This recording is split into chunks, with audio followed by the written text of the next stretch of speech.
Karibu mpenzi mtazamaji wa TMP The Mkwama's Production, na karibu katika kipindi cha Ifahamu Teknolojia IT. Na leo tunaenda kufahamu tofauti ya Smart TV na Android TV. Ni ipi iliyo nzuri zaidi? Kuna watu wengi hawajui kutofautisha kati ya Smart TV na Android TV. Hivyo basi, hujikuta wakienda dukani wanasema wanahitaji Smart TV kwa sababu ndo imekaa kismart zaidi mdomoni. Ama wengine wakiamini kwamba ni kitu kimoja.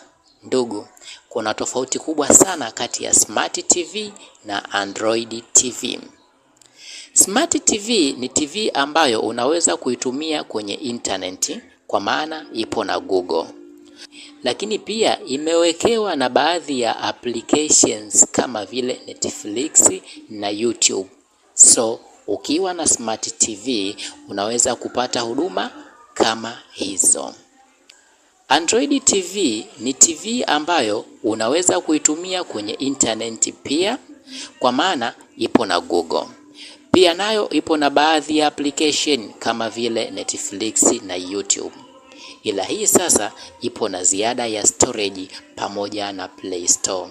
Hivyo basi, ukiwa na Android TV unaweza kudownload applications zingine uzipendazo kama vile WhatsApp, Instagram na zinginezo. Pia unaweza hata ukadownload games. Kwa maana hiyo sasa Android TV ni best zaidi ya Smart TV. So, kama ulikuwa hujui tofauti zake, natumai hapo umenipata vyema.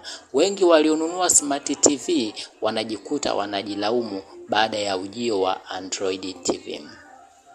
Tukutane katika Ifahamu Teknolojia wakati mwingine. Bye bye.